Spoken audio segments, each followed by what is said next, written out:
Hey guys, what's happening? All right.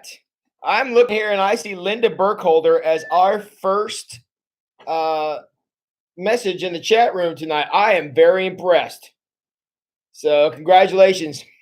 Now, to all of you who are here, who may be wondering why you haven't received any notification about services tomorrow, you just got an email from me, just now, and right here comes a text.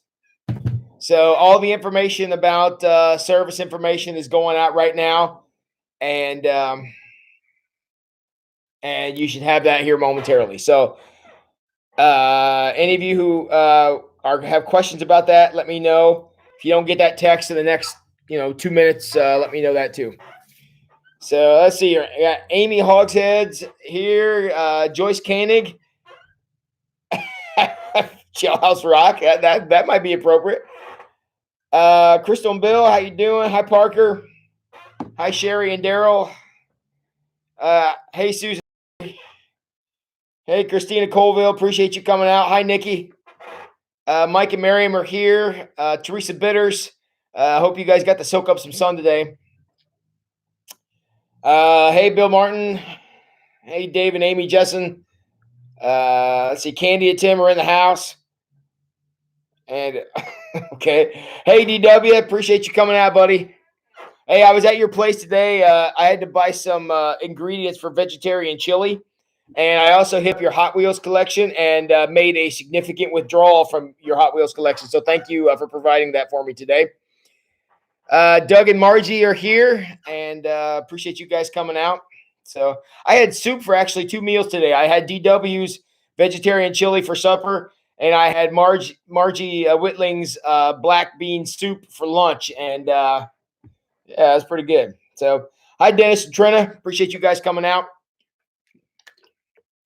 All right, we'll give everybody a chance to jump in here and hopefully pick up a few more people and then be on our way. So I want to know who did something outside today. Hi, Audra Sutton.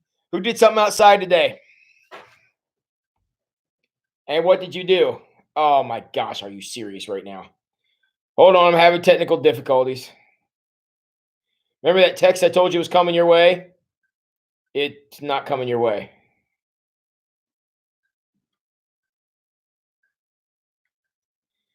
Joe Sutton sanded some doors.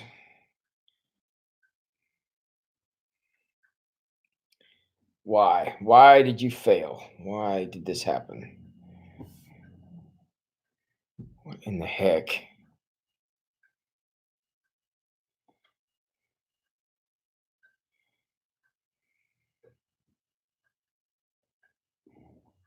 Okay, I apologize. This text was supposed to go out, and for some reason it didn't.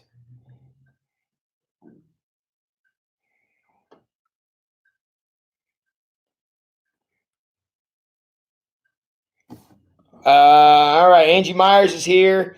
Daryl went on 2 long walks and mowed 3 yards. Wow. Oh, what are you doing?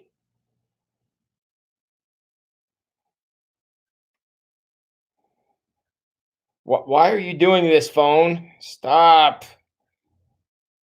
Phone, stop. Phone, stop. Okay, quit that. That's annoying. Stop. Okay, quit that. That's annoying. All right. All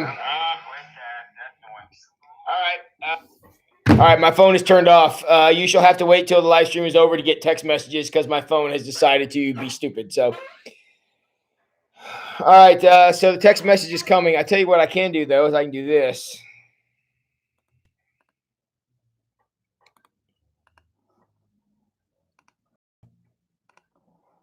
While we're waiting for a few more people to jump in here. Drive-by birthday party for Jamie Barnes. That sounds fun. Gene walked to the lake and back. It's a pretty good walk. Jim and Ange were in the garden walking. I got a text, walk the dog. You guys got the text? My phone told me it failed. So you did get the text? I don't know why. My phone was telling me it failed for some reason. So I don't know. My phone is off now because I don't want you all to see what I'm about to do to it, and I need there to be no witnesses. So all right.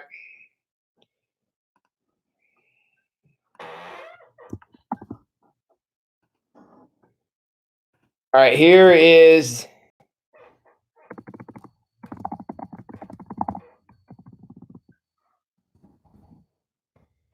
all right, there's a link to First Light right there. First Light is not loaded yet. Kurt and I ran into some horrendous technical difficulties because YouTube hates us and didn't want to do it, so decided not to load it. So it is uploading as I speak, and it's currently at 33% uploaded. So we're hoping that it will go. Here is Awaken for tomorrow morning. You guys can look at those and set reminders for tomorrow. And so did everybody get the text? I don't understand how, because my phone has been off for like 2 minutes now. So whatever. I don't know. My phone is stupid. All right. It's off now, and I'm not going to think about it anymore. Okay. What operator error? Who said operator error? Joyce Koenig, did you say operator error? Susan Eggery said operator error. You would think she would know better than that.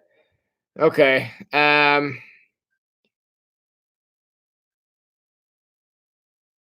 saw a post on Facebook to make carrots taste like fried bacon. Why would you want to do that to carrots, Teresa? If you're into that sort of thing, that's awesome. Let's see. Sherry grilled some steak. That's awesome. Talked to Joe Brown from a distance. That's good. Who else we got here? Worked in the garden, walked to the lake. I'm confused as to where I'm at. Okay, a bunch of people are saying got it, and a bunch of people are saying nope. Okay, I don't know what's going on. I'm going to try to send it out again, and then I'm going to take my phone out and run over it with the Beetle because I'm sick of it. So, all right, cool. So I will try to send it out again. An ID 10T terror, an ID 10T error. I assume that means it's my fault, and that's probably true. But my phone likes to wait till I'm under pressure to start not doing what it normally would do with no problem. So, and if unfortunately I clicked on a link and somehow started to have Infinity go on my phone. Did you guys hear Infinity there? That was awesome. So, okay, cool. I will send out the message again, or you guys can text me. If you didn't get it, text me, or you didn't get the links off the chat thing here. Text me and I'll try it again when we're done here. So, all right, good. All right, so we got a bunch of people laughing at me, which I mean that's normally how we start these, isn't it? With everybody laughing at me, and Trina, I really was expecting more from you than that, than to be double dog dared and have that work with somebody other than me as daring. So. So you heard Infinity? Yes. Yeah, Teresa. Yes, I was talking to myself and I was saying, I don't know what I was saying, but it was Infinity. So I had to stop that. Linda Burkholder did some cleaning today. I did a little painting today. So very little. And I took a nap too. That was pretty awesome. So, okay. All right. So we're going back to Joseph. If you'd like to know where we're going, we are starting on Genesis chapter 39, verse 11. And, Genesis chapter 39, verse 11. And that's what we're going to pick up today. I'm not going to review the whole story because I don't want to start doing that every night. But if you want to know the story of Joseph, how we got to this point, we last night, the biggest thing we talked about was the transition of Joseph from Genesis 37 to the Joseph that we found in Genesis 39.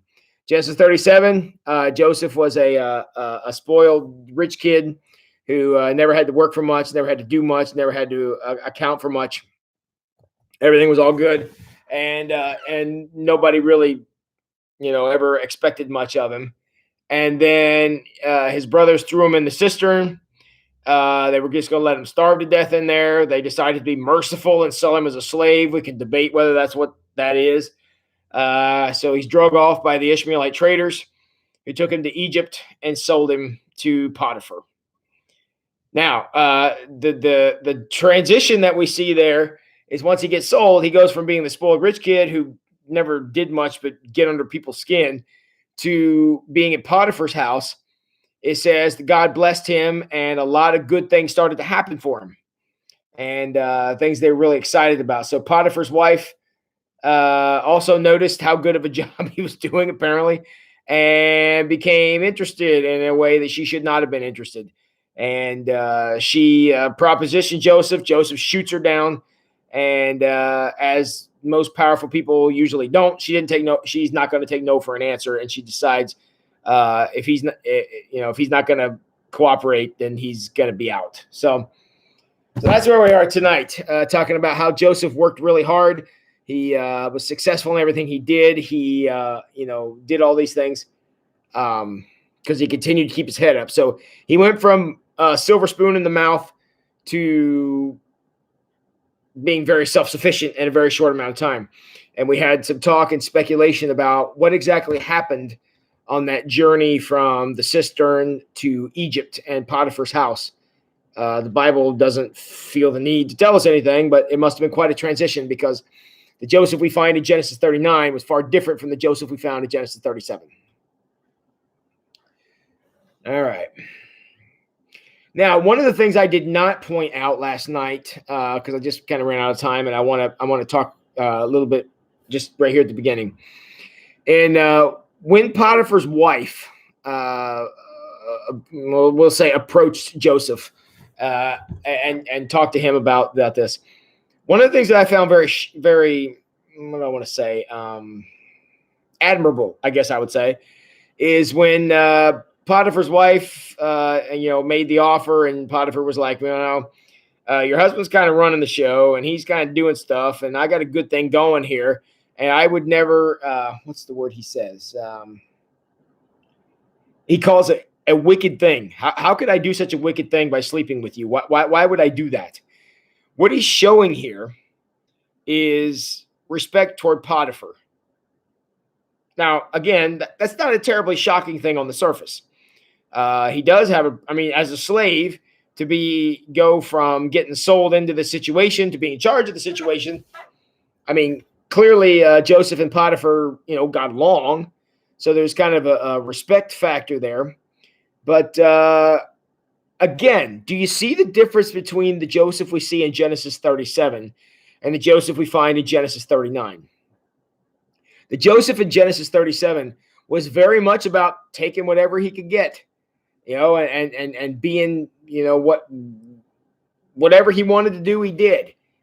He didn't have to work hard. The father, Jacob, didn't push him on anything, didn't expect much of him, allowed him to kind of, do whatever he wanted to do. He clearly did not respect his brothers.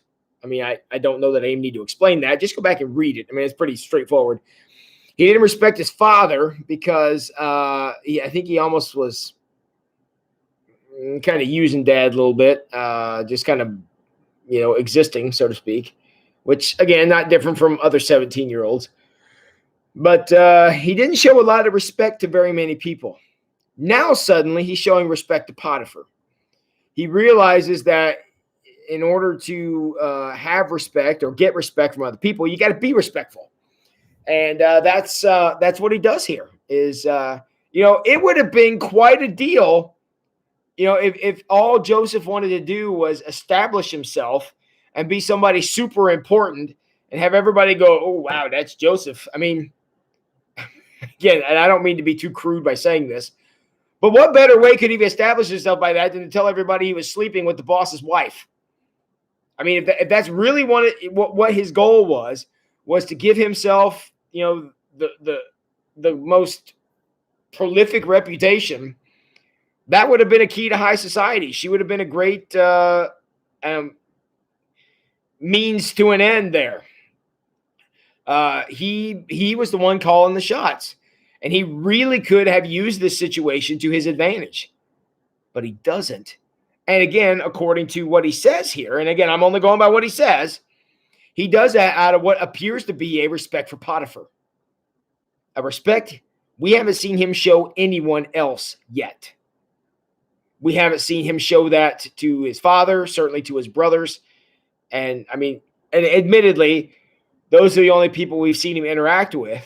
But Respect is not something that Joseph seems to run too highly on, at least hadn't up to this point. And now suddenly he's showing respect to Potiphar by respecting his wife. I'm just putting that out there as a sign of growth, and the fact that Joseph is learning. And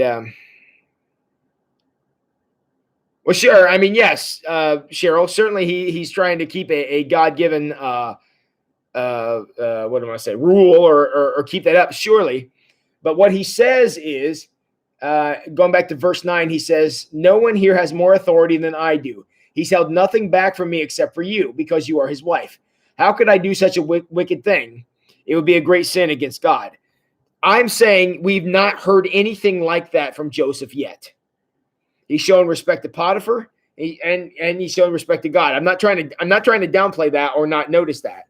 But what I'm saying is this is a change in Joseph. We have not seen this kind of attitude, this kind of backbone from him yet in anything that's happened. We've seen him as a spoiled rich kid. And I mean, if you watch what's that stupid show? That one about they track the celebrity TMZ or whatever it is. If you watch those things, look at all the trouble those spoiled rich kids get into. You don't see a lot of this kind of talk out of them. You don't see this kind of respectful talk. And believe me, this is not only respect for Potiphar and not only respect for God. It is those things, but it's more than that. It's also respect for himself, and it's also respect for Potiphar's wife, who, I mean, we could certainly make the argument if she's behaving this way, because I'm assuming Joseph was probably not the first time this has happened. I doubt everything was hunky-dory until this moment, and suddenly, Joseph is the latest whatever. And I'm sure she, got away with this for quite a while. And so it's definitely a sign of growth. It's definitely a sign of maturity, Candy, absolutely. And Christina, no doubt about it. So we see the growth happening, and we see, him thinking ahead, which, again, he hasn't shown a whole lot of desire to do that up to now.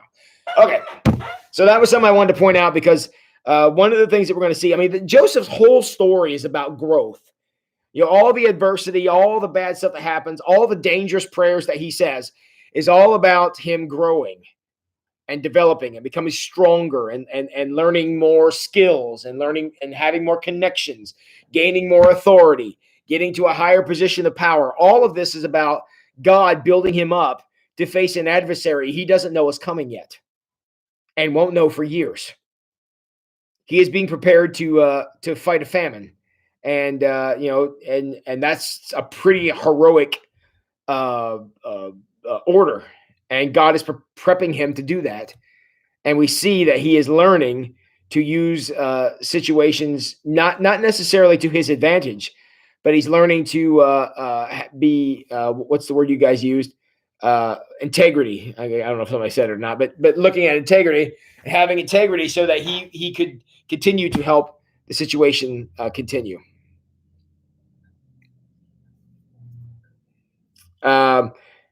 That's what my Bible says too, Crystal. I'm sorry. What does your Bible say?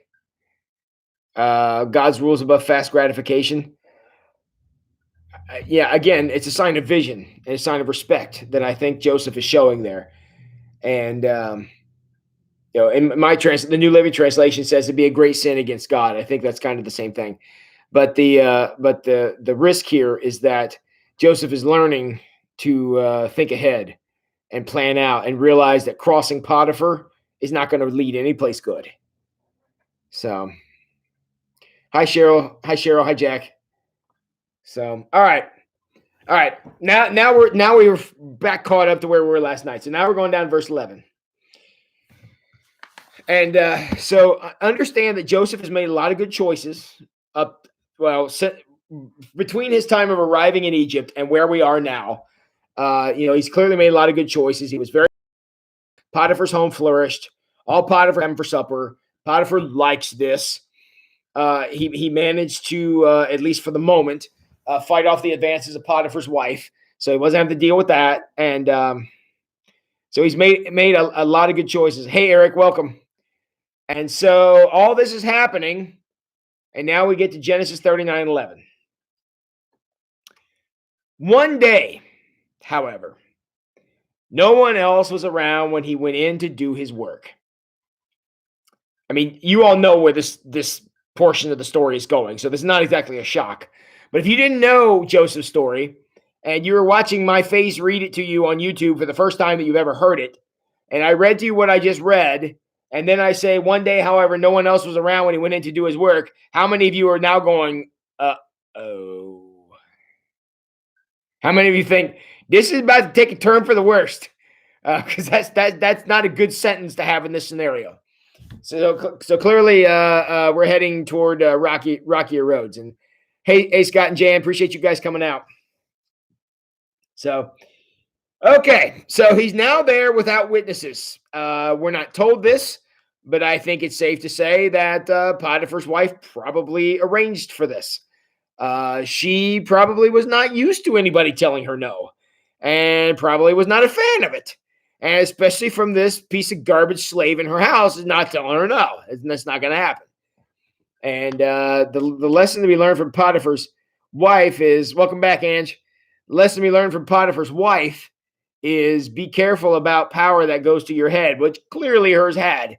And she figured she could take whatever, whoever she wanted. And, it's back to that old saying, and I don't know who said it, but power corrupts and absolute power corrupts absolutely. That's Potiphar's wife. So she managed to work it out that she and Joseph were now going to be alone in the home.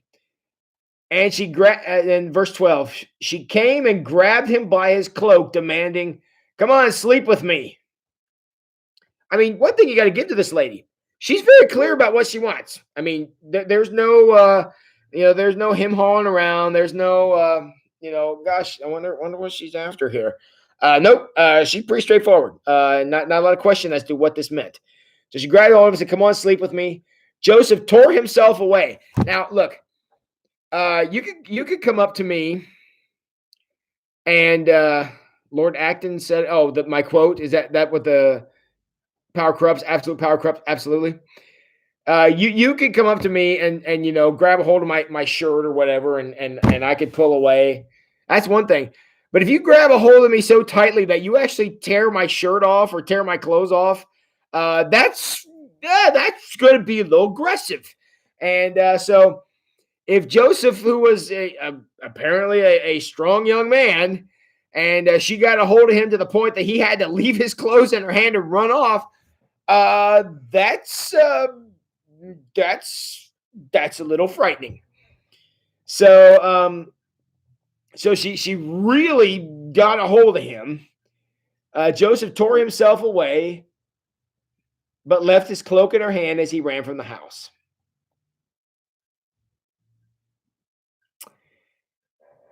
Potiphar's wife had decided that Joseph was either going to do what she wanted or he was going down. Because again, let's be very honest here. It is highly unlikely that Joseph was the first victim of this person. I mean, maybe he was, but given the fact that she doesn't sound like a first timer here. If she's willing to grab a hold of him like that and be that demanding, that doesn't sound like somebody who's doing this for the first time. So clearly she had a reputation.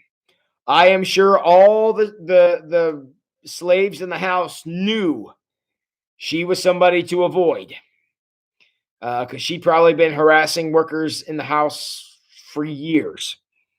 So everybody knew this. I would not be real surprised if more people knew it, even in her own social circles. Perhaps even Potiphar was aware of this and all this stuff. So to have a slave, and again, this is despicable.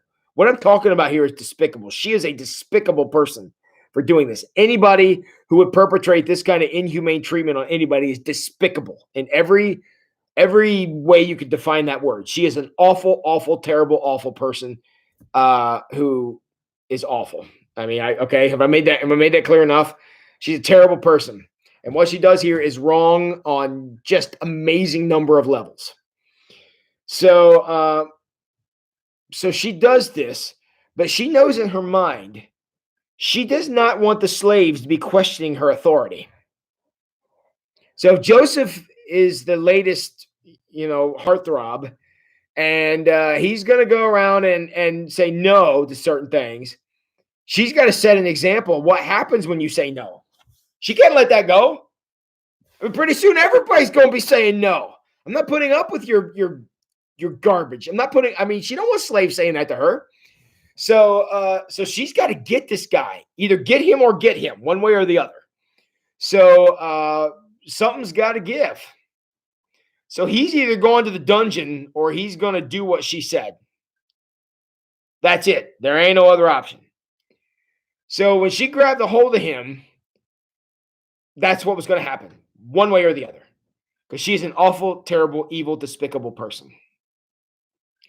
Now, what has happened here is Joseph has done something that probably no one else has ever done to her, at least in quite a while. And that is, he stood up to her. So now I'm going back to lessons learned in these last few chapters. Joseph has learned to stand up for himself. Because he could just as easily went along with this and whatever, and then just been like, I'm sure other people who were working in the house, he could have just played along, but he didn't. Even in this terrible situation where he was a slave, where he was almost killed by his brothers, he still stood up for himself. That takes a backbone of titanium steel. And he knew it. I mean, as soon as he realized, because look, Joseph's no dummy.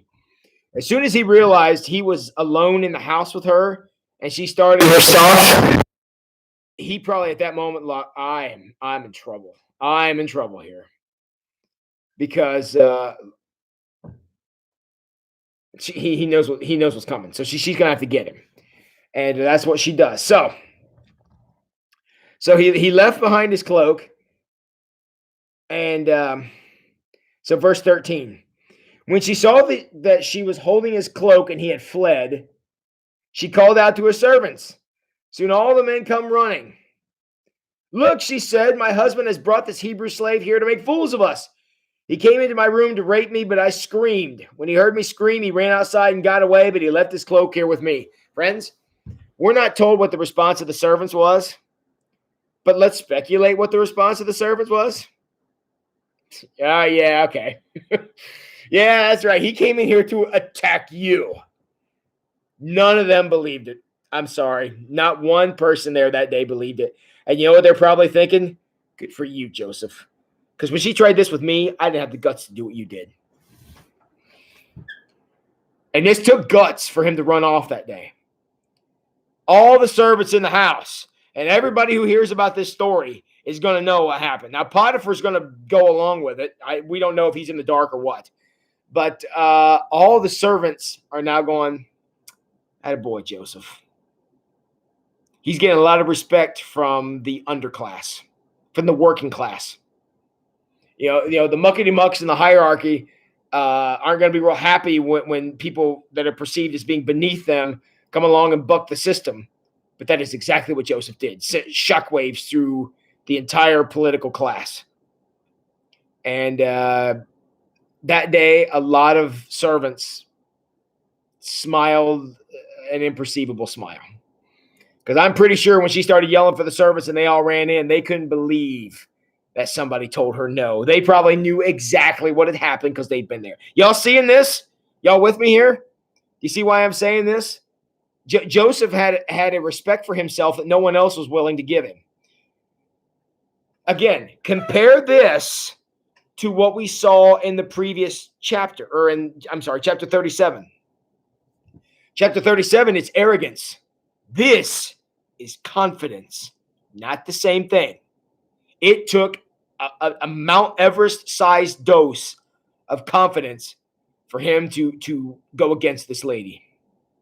Are you seeing this?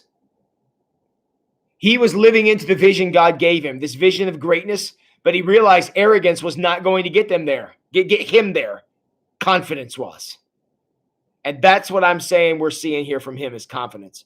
To go up against Potiphar's wife. took a lion's share of confidence. So every experience that Joseph has is teaching him something. From the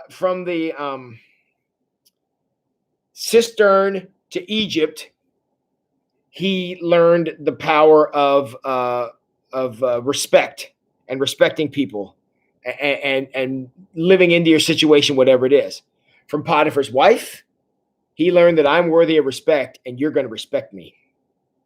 You can come and get me if you want, but you're going to respect me. You may perceive me as being beneath you and not worthy of you or whatever, but you're going to respect me. You're going to treat me with respect. Ladies and gentlemen, that's confidence. That's drawing a line in the sand and saying, you may think this about me and you may accuse me of this, but you're wrong. And you know you're wrong, and I know you're wrong. Now, you can say whatever you want, but you're going to respect me as a person. I'm a human being, and I will be treated as such. Confidence, friends. Arrogance and confidence have nothing to do with each other. You know the difference when you see it. You know the difference between arrogance and confidence. Joseph in Genesis 37 was arrogant. Joseph in Genesis 39 was confident. And wait till you see how that continues to grow, because he takes out a famine in one day. So just see the lesson. That's the lesson. And it's a pretty amazing story. Okay, where am I at here? If you're verse 16. She kept the cloak with her until her husband came home. Of course she did. She ain't gonna let it out of her sight. Why did she keep it with her? Why is that detail told to us? I mean, if he really came in to attack her, does she want to sit there with his coat? I mean, no. Why did she keep it there? Now, you know how I love playing this game. Let's speculate a minute. Why do you think she kept it? Given the fact that all the servants in the house knew what kind of person she was. If she sets that coat down for 1 second, what happens to it? Goes right down the sewer and is never seen again. The servants all know that the only card that Potiphar's wife has to play is that coat. If that coat vanishes, there's nothing left to be said. And if Potiphar's wife, who was hated by all those servants and treated them all like property, like garbage, if they could have got their hands on that coat would never be seen again. It would have been burned to a crisp and buried under the ground and burned and whatever else they could think to do with it. That coat was gone. Now, that's exactly right. The coat was proof and of what she claimed. Circumstantial proof, but whatever. Circumstantial evidence, I should say. But here's what I want you to see. We're a chapter and a half into Joseph's story. And here's the question I want to ask you. Do you think that Joseph likes coats? He's had a real bad history with coats. The coat of many colors was the first thing got him in trouble. We talked about already. Now his coat that he left, or his shirt or whatever it was he left with Potiphar's wife, again got him in trouble. I mean, this guy's like, I'm joining a nudist colony. I'm done with this, because he's run into a lot of problems with clothing in this story up to this point. And because it was the robe that was taken back to Jacob to say, look, he's dead. Now it was the robe that was taken to Potiphar's wife and said, look, he tried to attack me. I mean, this guy's not had real good luck with clothes. And so I have absolutely no interpretation of that. But the guy has really struggled with clothing for whatever reason. So a lot of people using his clothes to say things didn't happen. I just find that parallel to be interesting. I don't have any comment on it, but there you go. So, okay. Back to verse 16. She kept the cloak with her until her husband came home. Again, of course she did. Verse 17. Then she told him her story. That Hebrew slave you brought into our house tried to come in and fool around with me, she said. But when I screamed, he ran outside, leaving his cloak with me. Now, Again, because you all know I can't read things straight up. I would like your comment on verse 19. Potiphar was furious when he heard his wife's story about how Joseph had treated her. What was he furious about? Potiphar was furious when he heard his wife's story about how Joseph had treated her. I've always heard this verse interpreted that he was mad that he thought Joseph came on to his wife.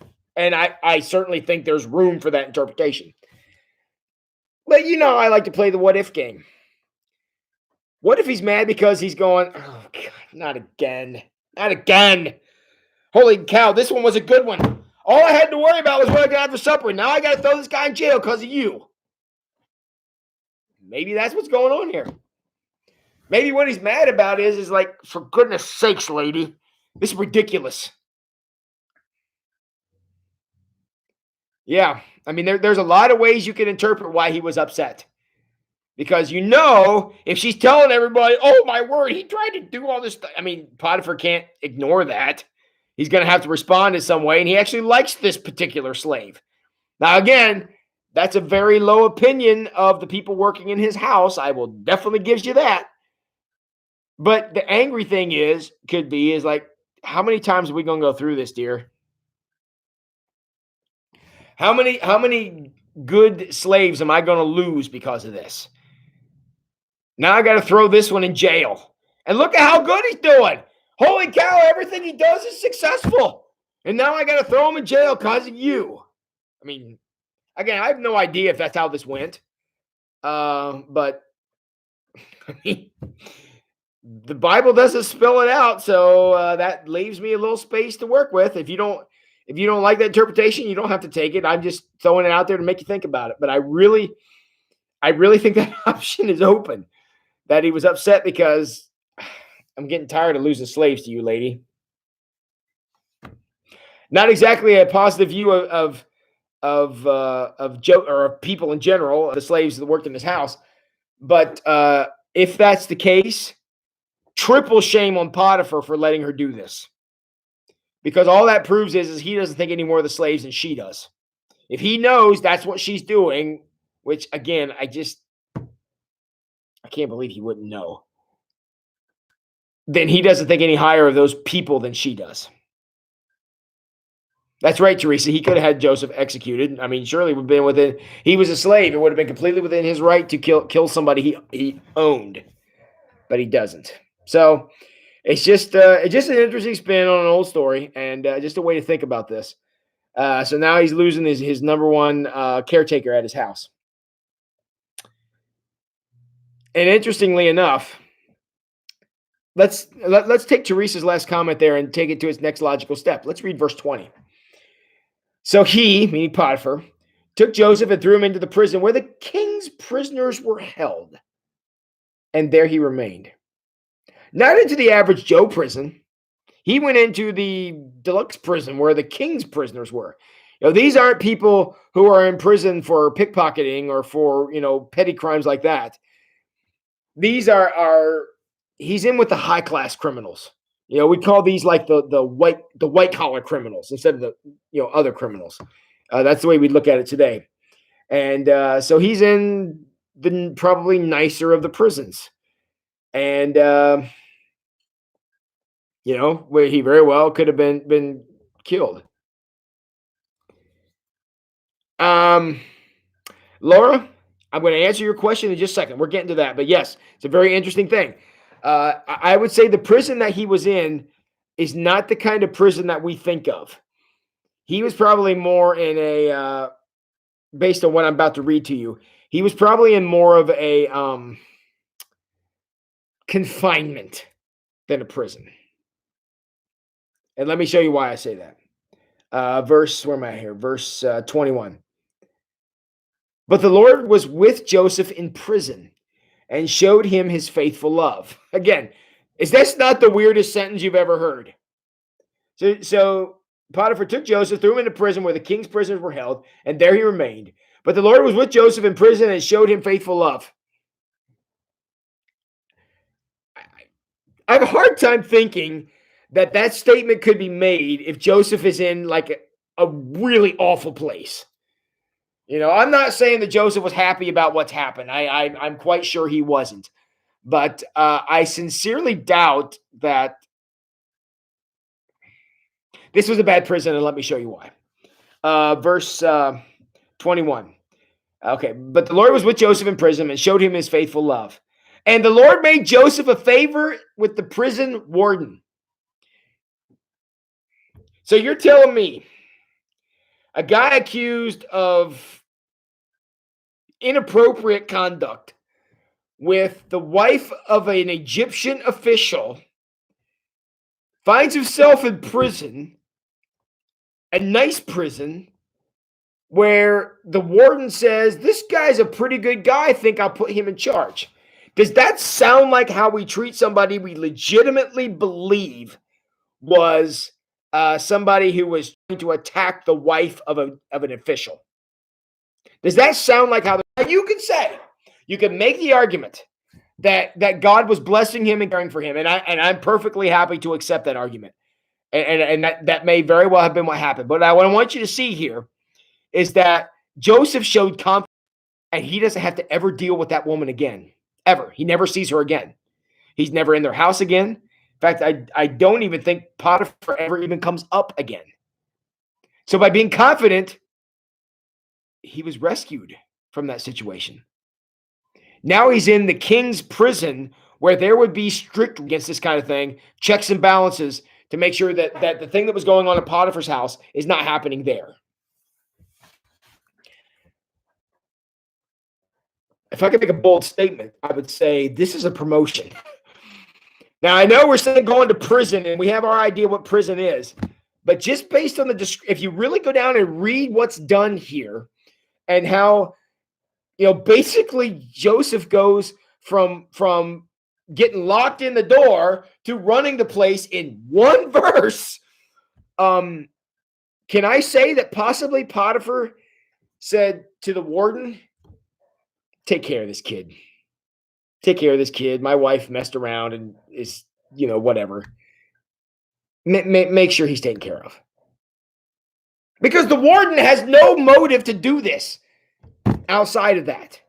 And I really feel like Potiphar's saying, thanks, kid, and I'm sorry. I should have, this isn't right. To keep an eye on this guy. I mean, and I can even make that argument saying that God is guiding this process, because this is crazy. What's going on here is insane. And how he got to this point, to say that he's doing this by chance, that's ridiculous. This is God's favor. It's what God's favor looks like. Even when life is falling apart, it's actually getting better at the same time. That's what's happening for Joseph. And I really feel like that God is working through this situation to guide Joseph through, so that he learned, he learned from the Ishmaelite traders. He learned the power of respect. From Potiphar's wife, he now looked at what it meant to say, you're going to respect me. He learned confidence. Okay, so he learned respect of others. He learned respect of self in the form of confidence. Now he's going to learn a new skill from the warden at the prison, which we'll get to in a second.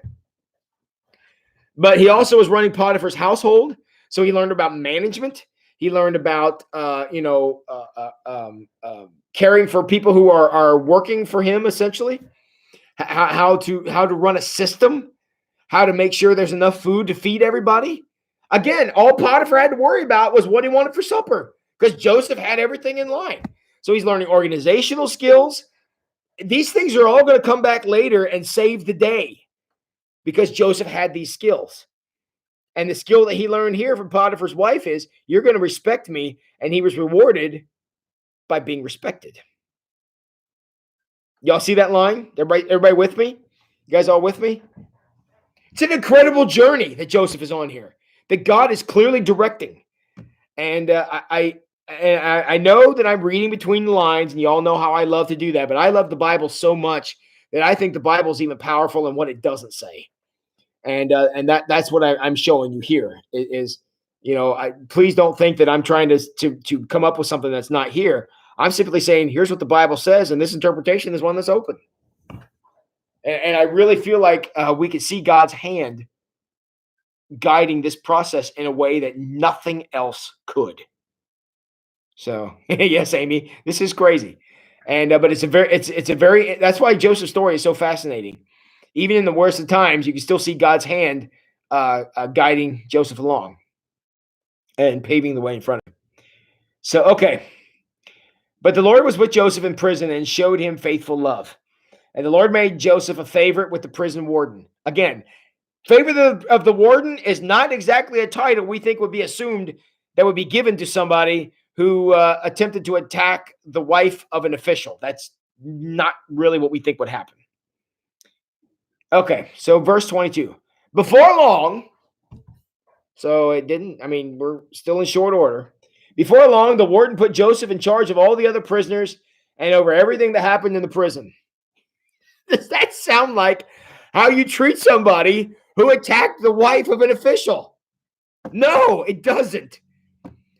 God is doing something just way outside the box here and giving Joseph opportunities to learn so much. I mean, what do you think he learned in the prison now? What has he learned from the warden? He has learned, again, the power of being respectful, because I'm sure he had to respect the warden to even get noticed in this way.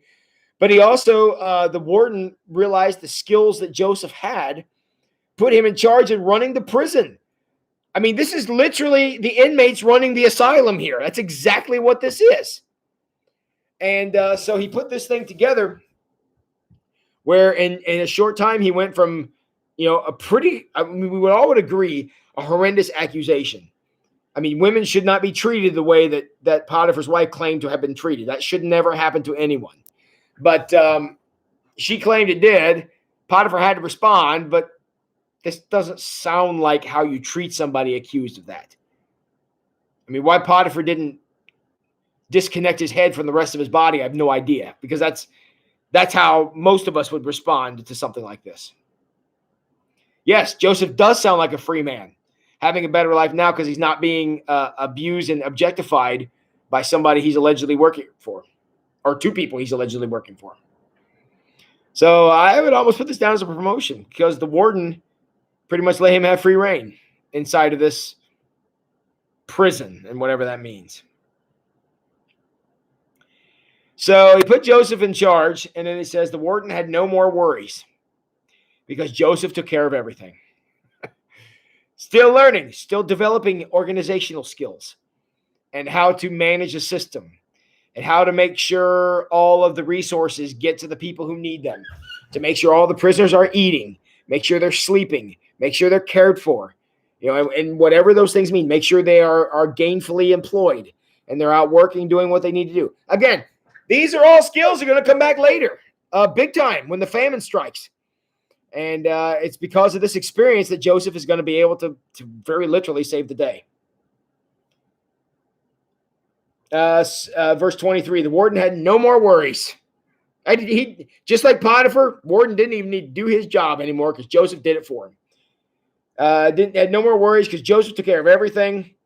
The Lord was with him and caused everything he did to succeed. And not only had Potiphar recognized how successful Joseph was, but the warden also recognized how successful Joseph was. And that gave him a leg up and a great opportunity to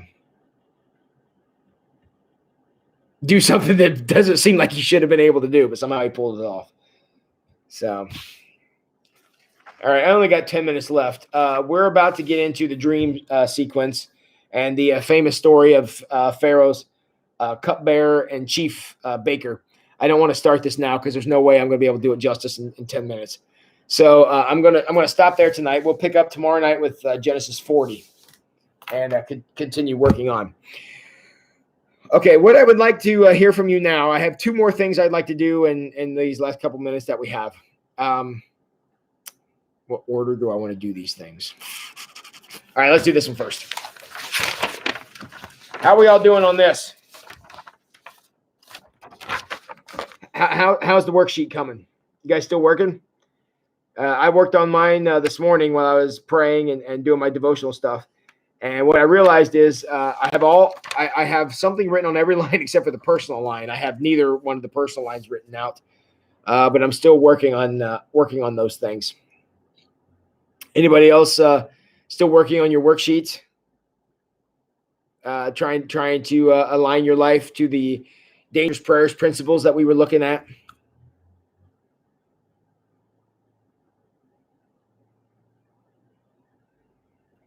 Anybody else here tonight?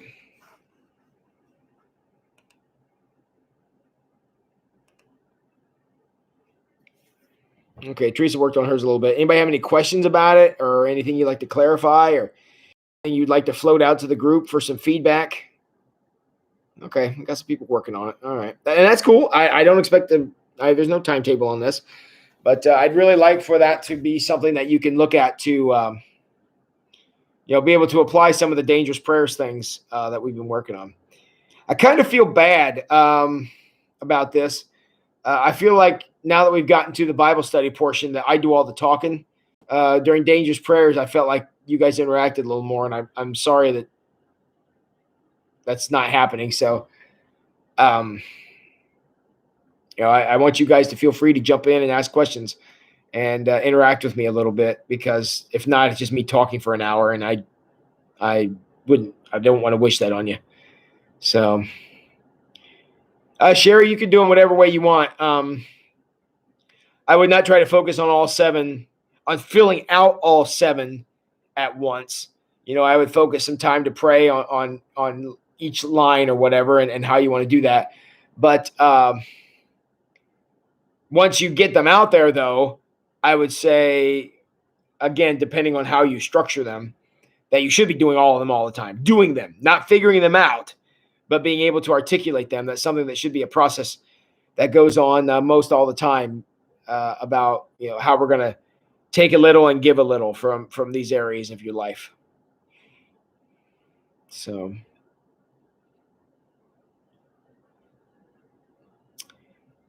anybody else?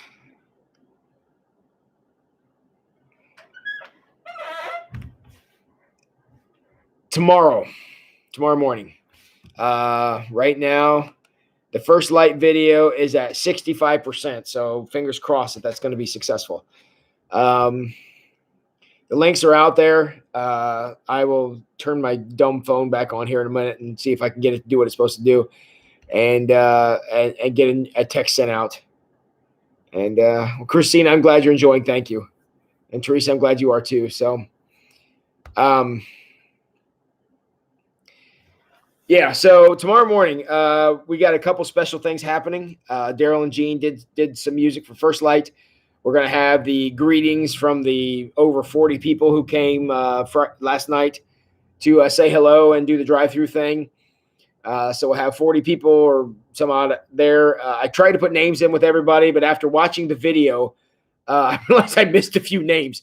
So if you're watching along and all of a sudden somebody's name is not there, I'm sorry. It was so late last night. I was so tired because I went down and edited that video after this last night, and I was exhausted. And so the video is the best I could do with about 40% of my brain activated. So, but I edited it through, and it's nice to see everybody's face. Everybody was excited to talk to everybody, and I tried to get names in there, but like I said, I missed a couple. But so it's all there. Josh did some music for Awaken, so he's going to sing some songs with us, and we're going to sing some songs with him, and that's all great. The sermon tomorrow is on Ruth, and going to be looking at commitment, which is interesting. Tonight we talked about Joseph and confidence, and now we are going to move on to commitment tomorrow morning. And commitment is thinking through Ruth, because I'm sort of doing 2 studies at once. I'm working on Ruth and I'm working on Joseph at the same time, and it's interesting how somewhat similar they are, really. But how Ruth is talking about how we have to have confidence, and that's what we're going to talk about tomorrow. So, and I'm sorry, commitment. Confidence was Joseph. Commitment is Ruth. Sorry, that was my fault. But and how we have to be committed to things, and how much of your life is going to be determined by what you're committed to and what you're not committed to. Commitment will go a long way to taking your life one way or the other. So that's what I'll talk a little bit about tomorrow. So, and I hope we'll enjoy that. still working on how to do this, and still having some prayer about when we may start having church services again and how that's all going to work. BLT meeting Monday night, and would really appreciate your prayers to just help me think about that and how that's going to have to work. Because I want to be safe, but at the same time, I feel like this quarantine's gone on long enough. So just what that's going to look like, and I've got a few ideas about that. So we'll be talking about that at the BLT meeting Monday night. So your prayers for that would certainly be appreciated. So, all right, my friends. I know I'm going to cut you out a little early tonight, but that's okay. Everybody get in bed because we got a couple worship services in the morning. I hope you guys will join us for. So, anybody else got anything more you want to say for the good of the order? Thank you for all the kind words out there, folks. I appreciate that. I can't tell what's working and what isn't. So I appreciate you guys willing to get in here and say a few things, because I don't know what's going on. So you're certainly welcome, Bill. Thanks for coming out. So I don't know, Gene. I'm right now going by what the government says. I'm sorry, I'm going by what the governor says. And my plan is when he says we're allowed to open, we're going to open. So exactly how that's going to happen, and whether we completely open or whatever, we're going to figure that out. But I guess I'm toying with the idea of, I don't know if I should say this here or not. My idea is to open up, come back with have the Awaken service start, but still keep First Light online for the time being, because just the demographics of those two services. But that's what I'm toying with when the time comes. I mean, obviously not now, but and talk through that. So that's what we're thinking. So, and thank you, Linda. Thank you, Scott. I'm doing the best I can, try to keep us together, because I think that's really important. Please watch Joseph and the Dreamcoat with Donny Osmond. I've seen that years ago. Yeah, you're welcome, Miriam. Thanks, Joe. I know I'm not. I know that absolutely. So thank you, Joe. Randy, appreciate you coming out, being here tonight. Thanks for your prayers, Eric. And yep, thank you, Teresa. All right, thank you, Sherry. So, all right, my friends, I think we're gonna call it a night. Thank you all for coming out. I'm going to turn my phone on as soon as I shut this off, and see if I can resend that text message. If you did not get a text message from me, text me like in the next 2 minutes. If you did not get one from me, let me know so I can send you the link so you'll have them for tomorrow. So if you don't have one, go ahead and send the text right now, and I'll get it here in a second. So yes, Joyce. Yeah, we were bouncing around in the mid-30s. We got 33 here right now. Bounced around in the mid-30s most of the night. So all right, good. And thanks, Teresa. Thanks, Candy. Dave, thanks for coming out, buddy. And okay, Angie, don't tell me here. Tell me on my phone so I can send one out. So, all right, guys. Hey, I appreciate you all very much. Love you all very much. Thanks for coming out. And something with the hands next, Eric. What is that? New the hands. Scott, new to the church, but we love it, and we love having you, Scott. So thanks for coming out, buddy. Something with the hand. Seems like you all know. I can't keep it from you guys. Go wash your hands. Have a good night, everybody.